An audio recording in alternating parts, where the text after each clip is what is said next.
Yeah, absolutely. This submission is a comprehensive three-part documentary transcript examining the urgent shift toward a self-reliant, larger, and highly technological military following recent strategic failures and ammunition embargoes. So a key theme running through this material seems to be the urgent need for a strategic pivot. But let's dive right into how this narrative can be sharpened. Yeah, absolutely. I'm really excited to get into the details on this. Great. So looking at the opening premise, the source material basically argues that the old military doctrine, the whole small and smart army concept, that it just failed dramatically. Right, because it prioritized clean air power, like dropping precision munitions from 30,000 feet up. Exactly. Which is politically safer, right? It avoids the really messy, muddy reality of ground maneuvers. The text paints this really vivid picture of recent failures, showing how relying solely on precise intelligence and air superiority essentially starved the ground forces. Yeah, they were basically defunding the infantry to pay for advanced aviation, trying to completely bypass the dirt of maneuvering warfare. Right, which makes total sense as a critique. But then my question for you is this. Is there a risk that by dedicating the entire second half of the piece to the Star Wars appeal of lasers and AI, the narrative is accidentally walking right back into the exact same trap it identified in the first act? The narrative presents a compelling critique of over-relying on technology at the expense of ground, yet risks undermining this very point by dedicating its latter half to glorifying new AI and laser capabilities. Wow, yeah. It creates a pretty striking contradiction, doesn't it? It really does.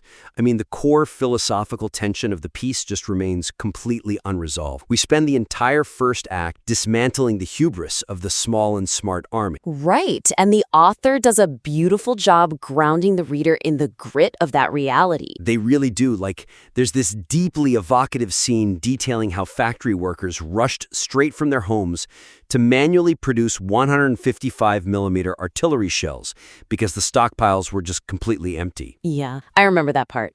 It's so visceral. Exactly. The piece rightfully criticizes that historical preference for gadgets over boots on the ground. But then, almost without warning, the latter half of the documentary pivots. It enthusiastically praises autonomous drones, the decisive digital network, and the iron beam laser defense system. It honestly creates a massive thematic whiplash. I mean, we are explicitly told that viewing technology as a panacea was the ultimate fatal flaw. Right, but then the final acts ask the reader to marvel at this AI system that can autonomously route a drone around anti-aircraft batteries without a human in the loop. It's like the narrative basically argues that trusting a digital panacea over physical mass was a massive mistake. And then asks us to trust a brand new digital panacea. Exactly. So, how do we fix that thematic U-turn? What's the suggestion here? Well, to reconcile this contradiction, the author needs to explicitly define a symbiosis between the infantry soldier and this advanced technology. Instead of treating these innovations as shiny standalone solutions, things that might eventually replace the soldier. Right, they can't be replacements. Exactly. They must be framed strictly as force multipliers that enable the ground maneuver. The lens really has to shift away from the sterile laboratory and get pushed right back into the dirt. Okay, I like that. Let's figure out how the author can practically map that symbiosis onto the specific systems they highlight. Take the Tsayad command and control network, for example. Yeah, the Hunter system. Right. The author describes it as the infrastructure for the first fully digital war. Like this grand internet where every single unit is connected. But without explaining the mechanism of how that system operates on the ground, it just reads like a brochure for a giant router in the sky. A giant router in the sky, yeah. That's a great way to put it. If we view this strictly through the viewport of, say, a tank commander, how does that change the narrative? Oh, it changes everything about the stakes. The author briefly mentions a battalion commander in a previous war who was advancing blindly, right? Only to find out later that the Navy had a perfect, real-time picture of the enemy waiting ahead of him. Man, that's frustrating. It is. So the revised material should use that disconnect to explain the actual mechanics of the Tsayad digital map. Show how this network directly prevents friendly fire and keeps the 41st Brigade moving through highly dense, chaotic urban combat. Right, because in modern urban combat, the battle space isn't flat. A tank commander is dealing with three-dimensional chaos, Absolutely. Subterranean tunnels below, snipers and third-story windows above. And suicide drones in the sky. Exactly. The technology isn't just impressive because of its bandwidth. It is the fundamental mechanism that allows that tank to survive and take the next city block. Yeah, the network has to be subservient to the soldier's momentum. That is the exact framing needed, and we must apply that same standard of integration to the laser systems. Right, the iron beam. That takes up a huge portion of the third act. It does, with the author rightfully highlighting how it alters the fundamental economic equation of war. Instead of firing $1 million interceptor to shoot down a $500 drone, the iron beam does it with a virtually infinite magazine of electrical energy. Costing what? A fraction of a cent per shot? Exact. But if we want to maintain the piece's core theme, we can't just leave it as a balance sheet miracle. Right, an economic win doesn't inherently help the guy in the mud. What does an infinite magazine actually mean for the infantry platoon holding a position? It is the ultimate ground enabler. The author needs to clearly link that infinite magazine directly to the physical and psychological endurance of the soldier. Tell me more about that. How do they show that link? Well, explain the mechanism. If an energy weapon clears the skies with limitless ammunition, the infantry no longer has to constantly look over their shoulders for incoming suicide drones. They can focus their entire operational capacity on holding the dirt below. Oh, that makes a lot of sense. By drawing that direct line, technology finally becomes the shield that allows the sword, the ground forces, to actually do their job. Precisely. It resolves that whole philosophical tension we talked about earlier. Okay, but building this massive, integrated digital network and deploying infinite magazine lasers across a battlefield, that requires astronomical capital, which brings us to the staggering cost of the strategic pivot. Yeah, the financial reality of all this is daunting. It really is. The documentary notes that to afford a massive domestic defense industrial base, the nation absolutely must export its technology. The mathematical ratio provided in the text is stark. Right, the 70-30 split. Yeah, to keep the assembly lines running, about 70% of aerospace production must be sold globally, meaning only 30% stays domestic. The author argues this is the only way to maintain defense sustainability. It's a huge gamble.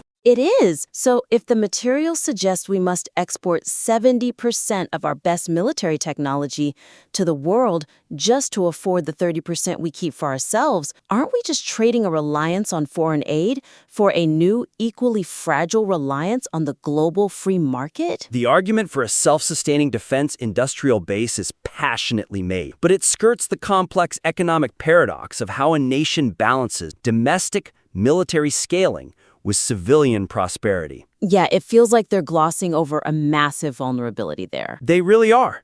The piece does briefly acknowledge that 100% complete autarky is a myth. For instance, even if a country wanted to build its own fighter jets from scratch, it lacks the domestic raw materials, the copper, the lithium. Right, you can't just conjure up raw materials out of thin air. Exactly. The text admits that attempting to build every single component locally would bankrupt civilian sectors like education and health. Yet despite admitting that, the narrative still aggressively advocates for massively expanding local production lines. And establishing a brand new, independent domestic missile corps, right? Yes, and it does this without deeply investigating the severe financial vulnerabilities that this hybrid export model creates. The vulnerability being that the author treats that 70-30 export ratio as a perfectly stable, perpetual motion machine.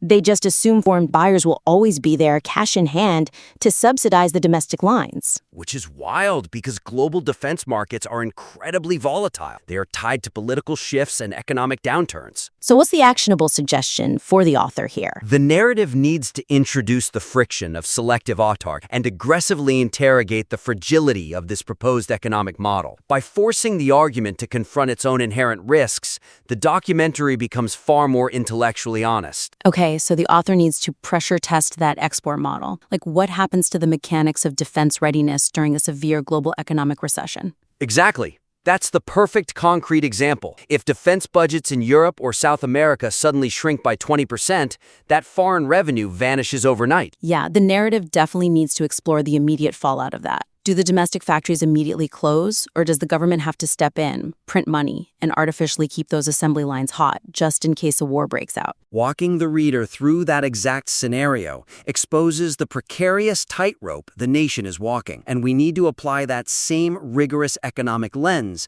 to the push to establish a domestic missile corps. Right. The new branch they want to build. Yeah, the text advocates heavily for utilizing ground-launched systems like the LoRa and Extra. Tactically, the piece argues that it is far cheaper to fire a ground-launched missile than it is to use a multi-million-dollar F-35 fighter jet as a delivery truck. Because you aren't risking a pilot's life or a massive airframe. Right. I mean, I understand that a ballistic missile is cheaper than an F-35 on a per-strike basis, but systems like the LoRa and Extra are long-range precision ballistic missiles. Building thousands of them from scratch requires scaling up an entirely new military branch. It's not just buying a few rockets. It's a massive undertaking. Exactly. The macroeconomic cost of creating the infrastructure, the command centers, and the raw material supply chains for a sovereign missile corps is staggering. The author needs to bring those theoretical costs down to a tangible level. That is the crucial missing step. To truly convey the cost of defense sustainability,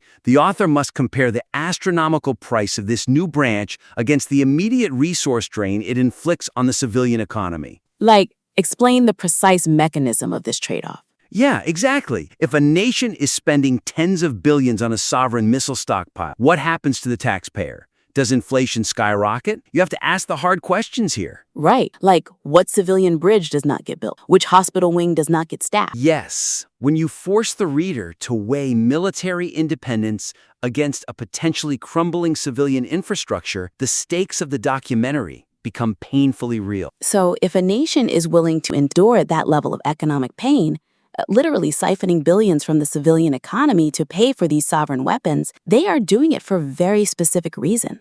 To sever the umbilical cord of foreign military aid. Exactly. The material extensively discusses the $3.8 billion in annual aid from the United States. It points out that while the aid is vital, it comes with crippling political conditions. It details historical instances where shipments of heavy bombs were intentionally delayed or embargoed to influence wartime decision-making, right? Yes, which severely slowed operational momentum and ultimately cost lives. So the documentary argues forcefully for breaking this dependency. But if we cut the financial umbilical cord of foreign aid to achieve this production independence, do we also lose a diplomatic shield? It feels akin to moving out of your parents' house. You finally get to make your own rules, but suddenly you have to pay your own insurance. Framing the arms embargo primarily as a catalyst for domestic self-reliance overlooks the profound geopolitical ripple effects this shift will have on foundational diplomatic alliances. So the piece is being too narrow in its focus? Way too narrow. Right now, the material views the phase-out of that $3.8 billion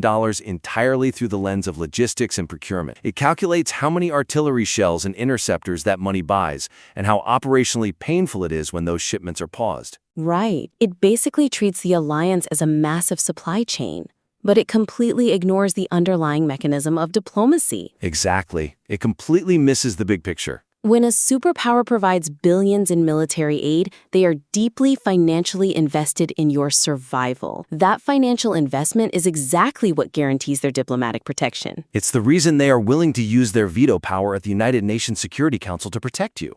Yeah, the money and the diplomatic shield are inextricably linked. And that is the geopolitical reality the narrative must confront. If the recipient nation decides it no longer needs that financial aid so it can operate without any external constraints, it severs the superpower's incentive to protect it internationally. So how does the author address this? The final act of the piece must expand its scope.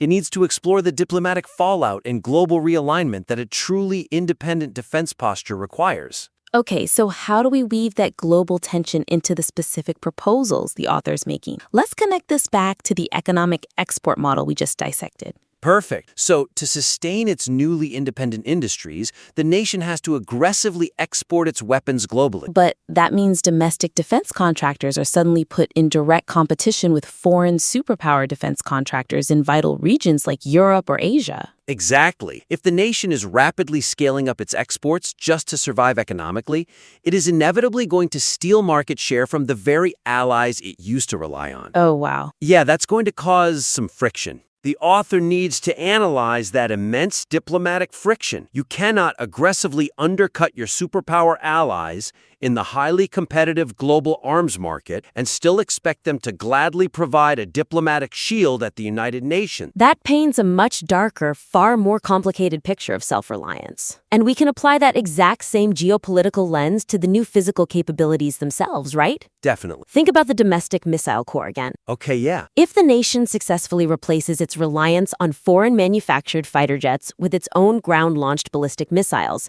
it fundamentally alters the regional deterrence equation.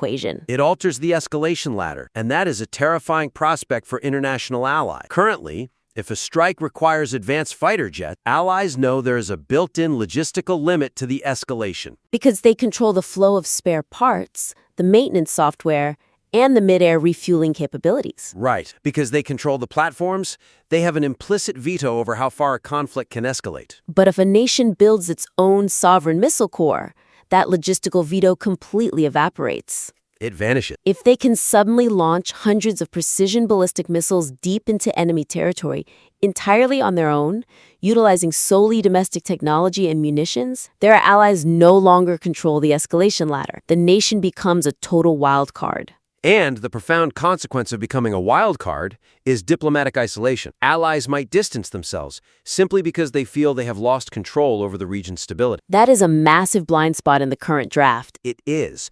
Adding this complex layer of international tension to the pursuit of independence doesn't just improve the peace, it elevates the entire documentary from a dry procurement manual into a profound geopolitical thriller. The mechanisms at play here really change the entire weight of the narrative. So let's quickly recap our main takeaways today. First, we looked at resolving the thematic contradiction between praising clean technology and emphasizing the gritty necessity of ground forces. Right, and the solution there is explicitly defining systems like the decisive digital network and the iron beam laser strictly as force multipliers. Exactly.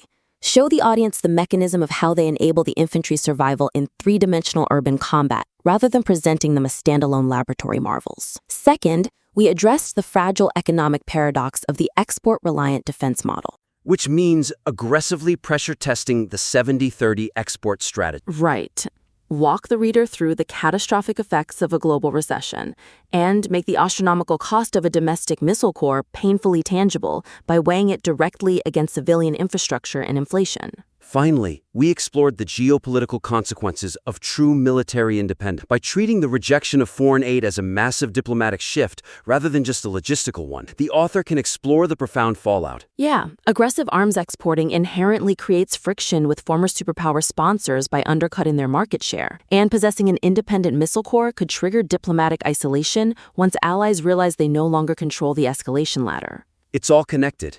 You really can't look at procurement without looking at geopolitics. It always comes back to understanding the foundation. You can build a massive, independent structure to stand entirely on its own, but you have to be absolutely certain the ground beneath it won't collapse when the economic and diplomatic winds inevitably change. Perfectly said. We warmly invite the author to implement these high-level structural changes, flush out the underlying mechanisms we discussed, and submit the revised material back to the critique for further exploration. Thanks for joining me today. It was my pleasure.